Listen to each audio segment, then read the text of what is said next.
Annyeonghaseyo sobat-sobat radio sekalian, jumpa lagi dengan gua Om Bagus di sini. Di sesi kali ini kita bakal membahas sesuatu yang sangat penting namun mungkin jarang dibicarakan. Iya, kita bakal membahas fakta keras jurusan komunikasi, sebuah realitas yang mungkin nggak kita sukai sebagai insan komunikasi, tapi sangat penting untuk kita pahami. Sebagai mahasiswa atau lulusan ilmu komunikasi, kita harus terbiasa dengan diskusi, pengetahuan baru, dan berbagai peluang yang tampaknya luas dan menjanjikan. Kita melihat dunia melalui lensa komunikasi, mencoba memahami bagaimana pesan disampaikan dan diterima, bagaimana opini dibentuk, dan bagaimana media dapat mempengaruhi persepsi masyarakat. Namun, di balik semangat dan antusiasme kita, ada beberapa fakta keras yang mungkin jarang dibicarakan. Fakta-fakta ini bukanlah sesuatu yang mudah untuk diterima, karena bisa jadi berbeda dengan harapan dan impian kita. Tetapi, memahami dan mengakui fakta-fakta ini adalah langkah penting dalam meraih sukses di dunia profesional. Perlu dipahami, fakta-fakta ini mungkin membuat kita merasa tidak nyaman, bahkan mungkin kecewa. Jadi, sobat terdidik, mari kita siapkan diri kita, bersiaplah untuk membuka pikiran dan hati kita untuk menerima dan memahami fakta keras jurusan ilmu komunikasi, karena dengan memahami realitas ini, kita akan lebih siap dan kuat dalam menghadapi dunia kerja yang penuh tantangan. Oke, sebelum kita mulai video kali ini, buat kalian yang cocok dengan konten-konten macam ini, konten-konten edukasi, pendidikan tinggi, karir, kalian bisa subscribe channel ini ya. Dan juga buat kalian yang merasa video ini tuh bermanfaat buat kalian, jangan lupa buat like dulu videonya. Dan buat kalian yang merasa video ini bisa bermanfaat buat teman kalian atau mungkin saudara kalian, dan bisa share video ini ke orang itu supaya lebih besar manfaatnya ya.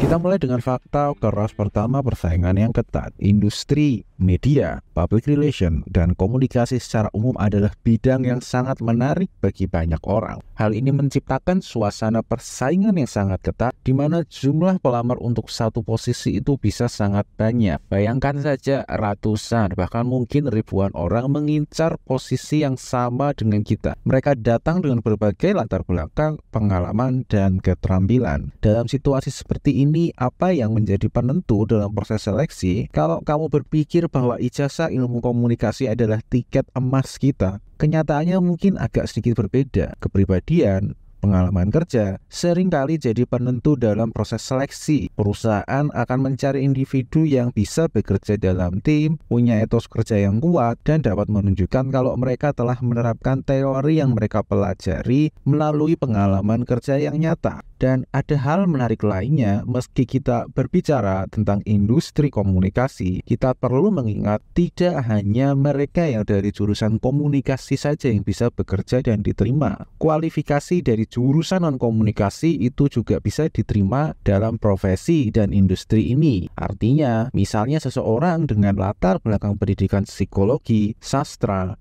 atau bahkan teknik bisa saja mendapatkan posisi di industri komunikasi asalkan mereka punya keterampilan dan pengetahuan yang relevan. Tapi perlu diketahui, di atas semua ini ada satu hal yang sangat dihargai di industri ini, yaitu kreativitas dan inovasi, khususnya di era digital ini. Ide-ide segar dan pendekatan baru memang sangat dibutuhkan, lebih dari sekedar ijazah ilmu komunikasi.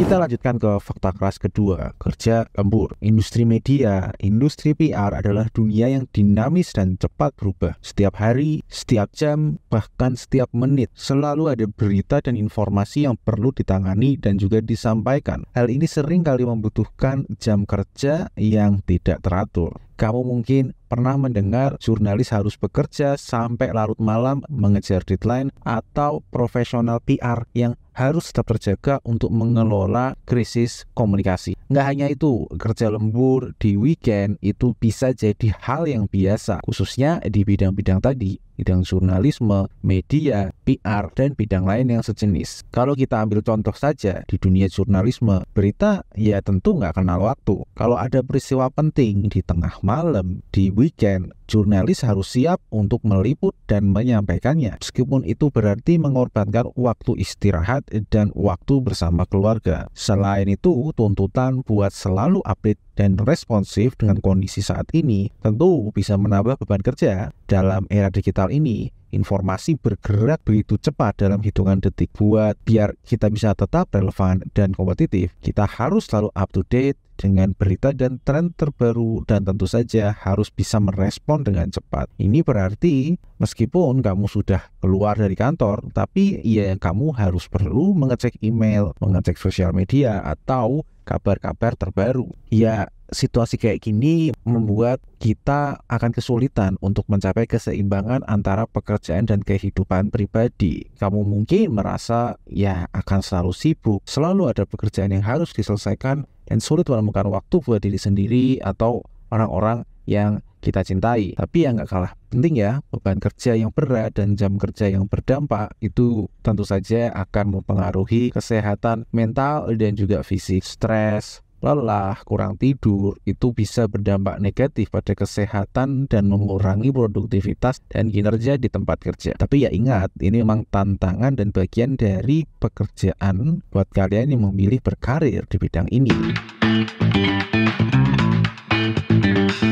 Kita membahas fakta keras ketiga, ya gaji awal yang mungkin rendah. Memang pekerjaan di bidang sosial, bidang komunikasi itu kebanyakan tidak menawarkan gaji yang tinggi. Seperti bidang sosial lainnya, industri ini seringkali diawali dengan gaji yang relatif rendah dibandingkan lulusan jurusan favorit lainnya. Percaya atau enggak, ini adalah suatu realita yang harus kita hadapi. Meskipun udah banyak waktu dan usaha dalam kita menyelesaikan sekolah kita, ya kita memang harus memulai dari bawah. Kenapa begitu? Ya ada alasannya. Salah satunya ya karena alasan-alasan yang sudah disampaikan tadi. Banyak orang berminat buat bekerja di bidang komunikasi, media, PR, sehingga perusahaan bisa memilih buat menawarkan gaji yang lebih rendah karena lamaran yang memang banyak. Tapi kenyataannya sih memang upah atau gaji yang diterima itu bisa sangat bervariasi tergantung dari perusahaan yang memberikan dan juga di mana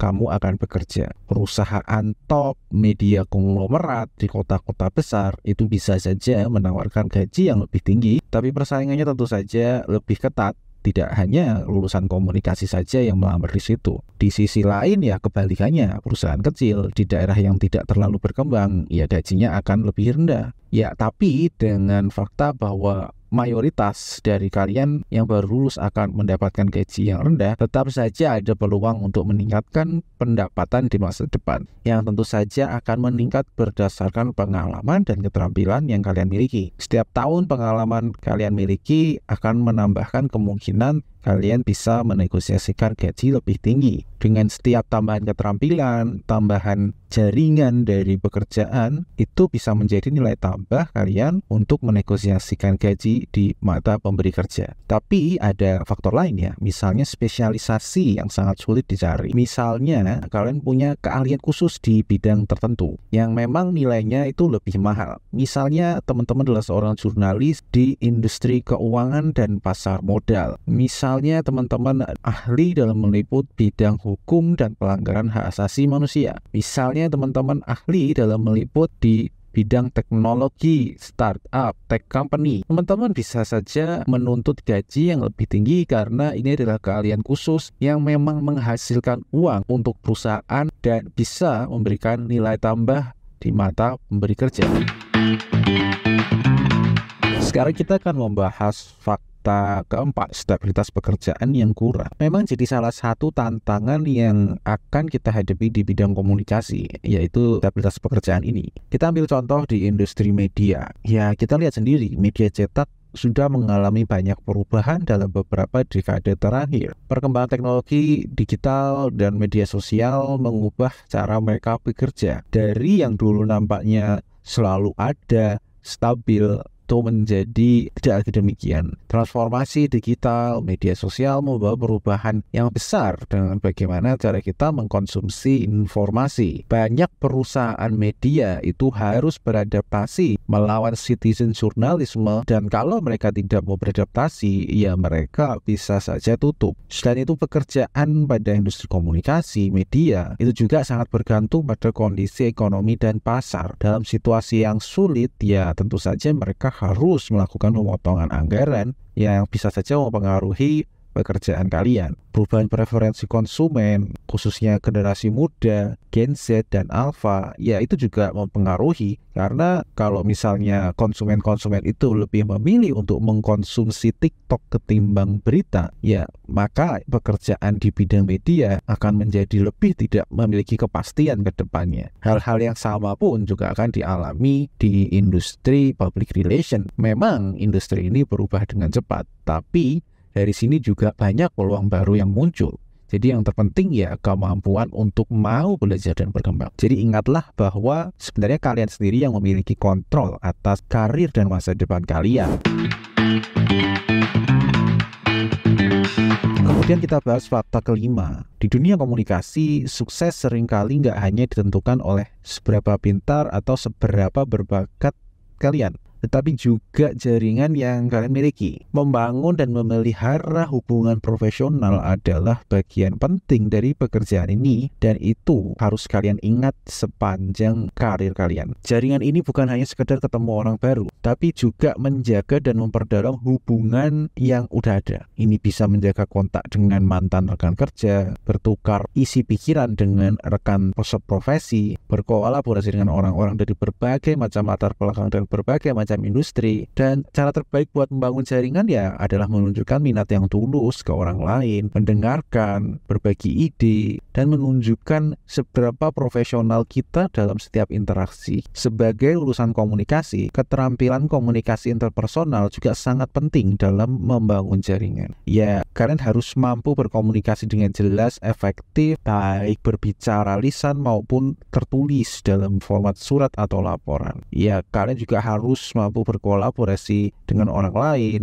memahami, tidak hanya ingin dipahami, dan juga bekerja sama untuk mencapai tujuan bersama. Membangun jaringan itu bisa membuka pintu peluang baru untuk membantu kalian ke perkembangan karir kalian. Contoh saja jurnalis ternama, misalnya Najwa Shihab, itu bisa begitu karena ya jaringan yang dia miliki. Tidak hanya sekedar kemampuan dia berbicara saja. Dengan lebih banyak jaringan, tentu saja akan lebih banyak sumber orang yang bisa kita serap ilmunya untuk belajar, dan lebih banyak peluang untuk bekerja sama, dan lebih banyak peluang untuk kita mendapatkan informasi. Kurang lebih itu review tambahan dari gua. Dan kalau kalian masih ada pertanyaan, kalian bisa tulis aja di kolom komentar. Buat kalian yang kira-kira merasa fakta ini tidak cocok dengan kalian merasa nggak suka, pengen dislike aja, gua nggak masalah. Dan kalian merasa channel ini cocok buat kalian, membuat kalian merasa mendapatkan wawasan ide baru, kalian bisa subscribe channel ini, like videonya, share. Dan kurang lebih itu dari gua, dan see you in the next video. Bye bye.